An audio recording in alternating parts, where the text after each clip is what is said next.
Hello and very welcome to ISB. Why I call it ISB? Because it is Internet Science Visionaries, means a community of learner, a community of thinker and a community of visionaries. तो मैं आज इस video में आपको 5 golden rule बताने वाला हूँ किसी भी कॉम्पिटिटिव एग्जाम को क्रैक करने के लिए। दोस्तों, जब भी हम किसी कॉम्पिटिटिव एग्जाम की बात करते हैं तो हमारे दिमाग में काफ़ी सारे कैंडिडेट्स की पिक्चर आती है कि इतने सारे कैंडिडेट्स हैं, कंपटीशन बहुत टफ है, सीट्स बहुत कम है, सक्सेस की परसेंटेज रेट भी बहुत कम है, जिसकी वजह से हम कहीं ना कहीं पैनिक हो जाते हैं, घबरा जाते हैं, एंग्जाइटी फील करने लग जाते हैं कि मैं इतने कम सीट्स में कैसे क्वालिफाई कर पाऊंगा और इतने भीड़ में एक छोटी सी परसेंटेज में कैसे आ पाऊंगा। तो दोस्तों, ध्यान रखें कि success in competitive examination is not just about the quantity of study hours but the quality of your preparation. That means यानी कॉम्पिटिटिव एग्जाम आपके क्वांटिटी ऑफ एजुकेशन से नहीं बल्कि क्वालिटी ऑफ प्रिपरेशन से रिलेटेड है। Let's talk about the first golden rule to success in any competitive examination. The first one is positive mindset. दोस्तों, किसी भी कॉम्पिटिटिव एग्जाम को क्रैक करने के लिए हमारी सोच, हमारा माइंडसेट बहुत मैटर करता है। यानी अगर हमारा माइंडसेट सही है, हमारी अप्रोच सही है तो डेफिनेटली हम उस चीज में सक्सेस हासिल कर पाएंगे। बट अगर हमारा माइंडसेट ही सही नहीं है, हम चीजों को सही नजरिए से देखते ही नहीं है, तो हमें सक्सेस नहीं मिलने वाली है। So mindset is very important to crack any competitive examination. That means आपको किसी भी कॉम्पिटिटिव एग्जाम को इस तरह से नहीं देखना है कि यहाँ लाखों कैंडिडेट्स हैं, मात्र 1000 या 100 सीट्स ही अवेलेबल हैं और इसमें कंपटीशन भी बहुत ज़्यादा है, क्या पता मैं इसमें आ पाऊंगा या नहीं। दैट मीन्स आपको भीड़ पर फोकस नहीं करना है, बल्कि आपको फोकस इस चीज़ को चेक करने में, इस चीज़ को आइडेंटिफाई करने में करना है कि कॉम्पिटिटिव एग्जाम की डिमांड क्या है, ये कॉम्पिटिटिव एग्जाम मुझसे क्या चाहता है, वो क्या चीज़ें हैं जिसे अगर मैं फुलफिल कर लेता हूँ तो डेफिनेटली इस कॉम्पिटिटिव एग्जाम को क्रैक कर पाऊंगा। तो दोस्तों, हर कॉम्पिटिटिव एग्जाम अपने आप में यूनिक होता है, जो आपके डिफरेंट स्किल्स को जज करता है। तो आपको उन स्किल्स को निखारना है, आपको डे बाय डे अपने आप को निखारना है, मेहनत करनी है ताकि आप वो स्किल सेट अचीव कर सकें। फॉर एग्जाम्पल, जैसे कि आप फिल्टर पेपर देखे होंगे, तो फिल्टर पेपर में क्या करते हैं कि फिल्टर पेपर में जब हम बहुत सारे पार्टिकल्स को डालते हैं तो उसमें से जो फाइन पार्टिकल्स है, सिर्फ वही पार्टिकल्स फिल्टर के थ्रू बाहर होता है। ठीक उसी तरह से कॉम्पिटिटिव एग्जाम भी एक फिल्टर पेपर की तरह है। जब लाखों कैंडिडेट्स, हजारों कैंडिडेट्स उस पर इंटर करते हैं तो सिर्फ वही कैंडिडेट्स और वही स्टूडेंट्स पास हो पाते हैं जो उस एग्जाम के डिफरेंट पैरामीटर्स को फुलफिल कर पाते हैं। यानी जिस तरह से फिल्टर पेपर का एक पैरामीटर्स होता है कि पार्टिकल इतना छोटा होगा तभी वो फिल्टर से पास कर पाएगा, एग्जैक्ट सेम वे में कॉम्पिटिटिव एग्जाम भी एक फिल्टर पेपर है। तो आपके उसके पैरामीटर को फुलफिल करना होगा, then you are able to come out from the crowd और आप भीड़ में फिर सक्सेस कर पाएंगे। तो इसी वजह से आप ध्यान में रखेंगे कि जब भी आप कॉम्पिटिटिव एग्जाम देने जा रहे हो तो सबसे पहले देखिए कि उसकी डिफरेंट पैरामीटर्स क्या है, उसकी डिमांड क्या है, वो क्या चाहता है, वो किस स्किल्स को आपसे चाहता है। तो आपको उस स्किल्स को निखारना होगा, डे बाय डे उसको समझना होगा। अब सवाल ये है कि अब हम समझेंगे कैसे कि ये कौन से स्किल्स को चाहता है, ये हमारी कौन सी पैरामीटर्स को चेक करना चाहता है। तो इसके लिए आपको क्या करना होगा कि आपको प्रीवियस ईयर्स का क्वेश्चन पेपर को चेक करना होगा, कट ऑफ को एनालाइज करना होगा, इन सारे चीज़ों को देख करके उसके सिलेबस को एनालाइज करना होगा। तब आप पकड़ पाएंगे कि ये कौन से पैरामीटर्स को फुलफिल करना चाहता है और इसकी क्या क्राइटेरिया है। अब आप उसके पीछे मेहनत करें, डे बाई डे अपने स्किल्स को निखारें, उसके पैरामीटर्स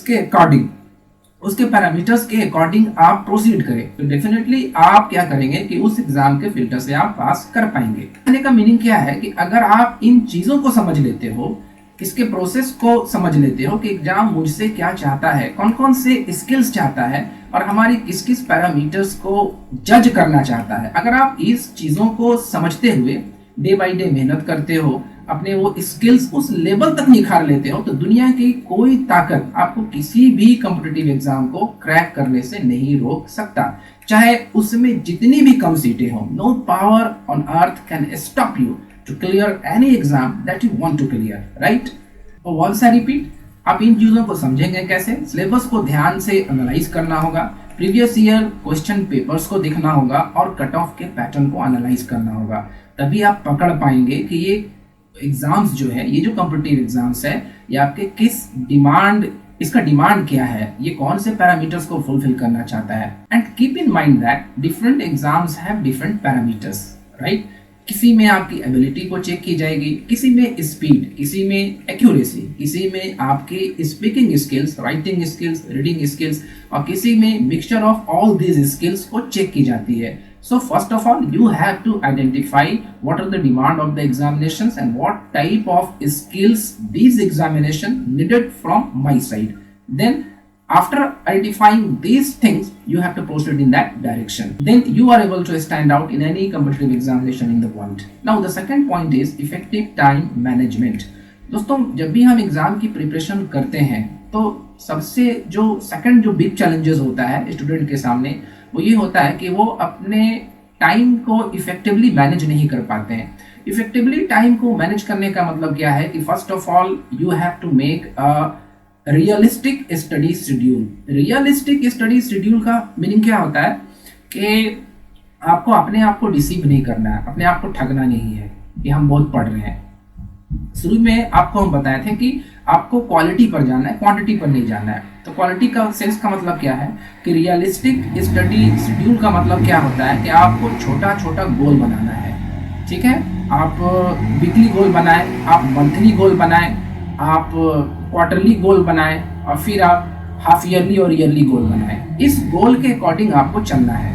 तो इस तरह से अगर आप स्टडी करेंगे तो फिर आप एक रियलिस्टिक स्टडी शेड्यूल के कैटेगरी में आएंगे, और आपको थ्रू आउट स्टडी नहीं करना है। क्योंकि होता क्या है कि आप जब थ्रू आउट स्टडी करेंगे तो फिर आपका जो पोटेंशियल है वो धीरे धीरे डिक्रीज होने लगता है माइंड का। तो आपको ब्रेक ले लेके पढ़ना है, और आपको अपने शॉर्ट टारगेट को पहले अचीव करना है, फिर लॉन्ग टारगेट को अचीव करना है, और फिर उसके बाद आपको इस तरह से अचीव करना है कि हम एग्जाम्स के जो मॉक टेस्ट हैं, उसके जो प्रीवियस ईयर के क्वेश्चन पेपर हैं, उसको हम डेफिनेट टाइम पीरियड में सोल्व कर पाए। ये मीनिंग होता है रियलिस्टिक स्टडी शेड्यूल का। टाइम मैनेजमेंट में एक और इम्पॉर्टेंट टॉपिक होता है, वो होता है प्रायोरिटाइज टॉपिक। क्योंकि एग्जाम्स में हर टॉपिक से क्वेश्चन नहीं आते हैं। हर एग्जाम से में 80-20 का रूल लगता है। I already talked about that. 80-20 means क्या होता है कि आपके जो 80% सिलेबस है वहां से क्वेश्चन नहीं आएंगे। आपका जो कोर 20% का जो सिलेबस पोर्शन है वहीं से क्वेश्चन आता है। यानी 100% में जो 20% जो एरिया होता है सिलेबस का, जनरली वहीं से आपको क्वेश्चन को पिक किया जाता है। तो इस तरह से आपको टॉपिक को क्वेश्चन पेपर के अकॉर्डिंग क्या करना होगा कि प्रायोरिटाइज करना होगा, और प्रायोरिटाइज करने के बाद फिर उस टॉपिक पर ज़्यादा फोकस करना होगा। और टाइम मैनेजमेंट में आपको जो थर्ड थिंग है वो है आपको sufficient time for each subject. तो आपको ऐसा नहीं करना है कि आप किसी पेपर में ज़्यादा टाइम दे दिए, आपको हर पेपर में ईच इक्वल टाइम प्रोवाइड करना है, और हर सब्जेक्ट में इक्वल टाइम प्रोवाइड करने के साथ साथ आपको उसके टॉपिक को प्रायोरिटाइज करते चलना है कि कौन सा टॉपिक इससे इंपॉर्टेंट है। और आपको क्या करना है कि स्टडी सेशंस को आपको ब्रेक करना है स्मॉल पीरियड में, और फोकस इंटरवल में, और शॉर्ट ब्रेक्स में। These things improve your time management and enhance problem solving skills.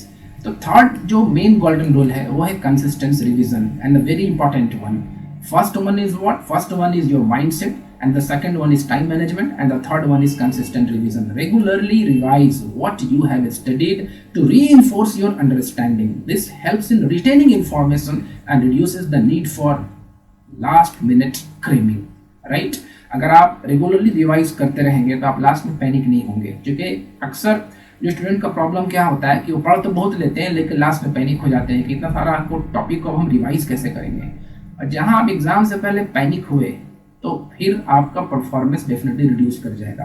इसलिए आपको थोड़ी रिवाइज करते चलना है ताकि लास्ट मिनट में आपको कम से कम रिवाइज करना पड़े और नोट्स बनाने टाइम आपको ये ध्यान रखना है कि जब भी आप रिवाइज करते चलें तो आपका जो रिवाइज करने का जो कंटेंट है धीरे धीरे रिड्यूस होना चाहिए। It is very important. ऐसा नहीं है कि आप आज जो रिवीजन किए सेम टू सेम आप कल भी रिवीजन कर दें, नहीं, उसको आपको रिड्यूस करते जाना है।